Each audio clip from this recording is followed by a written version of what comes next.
ஹரி ஓம். ஜெய் சீதாராம். ராதே கிருஷ்ணா.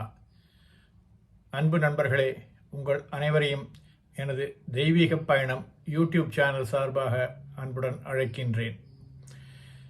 கோவாகிய மாவலியை நிலம் கொண்டாய் தேவா, கரம் செற்றவனே திருமாலே, நாவாய் உரைகின்ற என் நாரண நம்பி, ஆவா அடியான் இவன் என்று அருளாயே.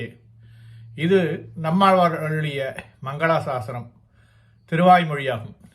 இந்த திருவாய்மொழியில் நம்மாழ்வார் மங்களாசாசனம் செய்த திருத்தலம் கேரள மாநிலத்தில் உள்ள திருநாவாய் என்கின்ற அழகிய தலமாகும்.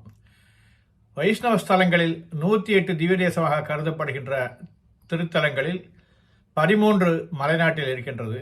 அதில் குறிப்பாக 11 கேரள நாட்டில் இருக்கின்றது. இந்த 11இல் திருவித்துவக்கோட்டினை முந்தைய பதிவினில் நாம் பார்த்தோம். அடுத்ததாக பார்க்க இருக்கக்கூடிய இந்த திருத்தலமானது திருநாவாய் என்கின்ற அழகிய திருத்தலமாகும். அமைதியான சூழ்நிலையில் அமைந்திருக்கின்ற இந்த தலம் கேரள மாநிலத்தில் ஷோரனூரில் இருந்து 37 கிலோமீட்டர் தொலைவில் அமைந்திருக்கின்றது. திருநாவாய் ரயில் நிலையத்திலிருந்து 1.5 கிலோமீட்டர் தொலைவில் உள்ளது. இந்த கேரளாவில் 2 நதிகள் பிரசித்தமாகும்.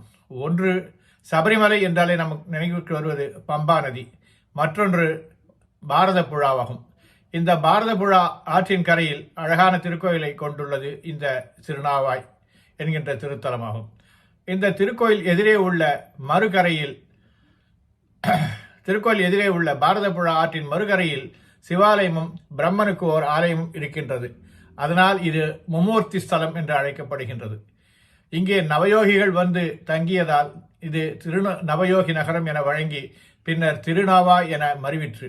காசிக்கு சென்று பித்திருக்களுக்கு உண்டான அபர காரியங்கள் செய்ய இயலாதவர்கள் இங்கே பாரத புழை ஆற்றின் கரையில் செய்கின்றார்கள். எனவே இது காசிக்கு நிகரான ஸ்தலமாக கருதப்படுகின்றது. இந்த திருஸ்தலத்தில் கோயில் கொண்டுள்ள பெருமாளை திருமங்கையாழ்வார் மற்றும் நம்மாழ்வார் மங்களாசாசனம் செய்திருக்கின்றார்கள். இங்குள்ள பெருமாள் நாவாய் முகுந்தன் என்றும் நாராயணன் என்றும் அழைக்கப்படுகின்றார். திருநிலை நின்ற திருக்கோலம் திருமுகமண்டலம் கிழக்கு நோக்கியது. தாயாரின் திருநாமம் மலர்மங்கை நாச்சியார் மற்றும் சிறுதேவி நாச்சியார் ஆகும். விமானம் வேத விமானம், தீர்த்தம் செங்கமல சரஸ். மலைநாட்டில் அமைந்துள்ள அனைத்து வைணவ ஸ்தலங்களிலும் தாயாருக்கு தனிச்சன்னதி என்பது கிடையாது. ஏனென்றால் பெருமாள் தனது மார்பினிலேயே தாயாரை வைத்திருக்கின்றார் என்பதனால் ஆகும். ஆனால் இந்த திருத்தலத்தில் மட்டும் தாயாருக்கு மகாலட்சுமி என்ற திருநாமத்தில் தனிச்சன்னதி அமைந்திருக்கின்றது. லட்சுமி தேவியும் கஜேந்திரனும் செங்கமல சரஸ் தீர்த்தத்தில் இருந்து செந்தாமரை மலர்களை பறித்து பெருமாளை வழிபட்டு வந்தனர். ஒரு சமயம் ஒரு நாள் கஜேந்திரனுக்கு பூ கிடைக்காத நிலையில் அவர் பெருமாளை வேண்டி முறையிட அவர் இருவருக்கும் காட்சி கொடுத்து தாயாரை தம்மிடமே இருத்தி கொண்டார் என்றும், அதனால்தான் இங்கே மகாலட்சுமிக்கு தனி சன்னதி உள்ளது என்றும் வரலாறு.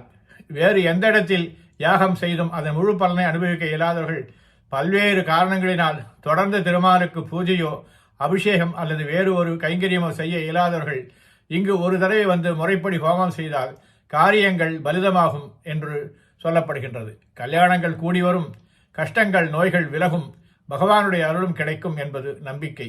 நாவாய் முகந்தான் நாராயணன் பெருமாளை நம்மாழ்வார் 11 பாசுரங்கள், திருமங்கை ஆழ்வார் 2 பாசுரங்களும் சேர்த்து 13 பாசுரங்கள் பரவசுடன் பாடி மங்களாசாசனம் செய்துள்ளார்கள். வாருங்கள் அன்பர்களே, இந்த திருத்தலத்தினை தரிசனம் செய்ய உங்களை அன்புடன் அழைத்து செல்கின்றேன். நன்றி, வணக்கம்.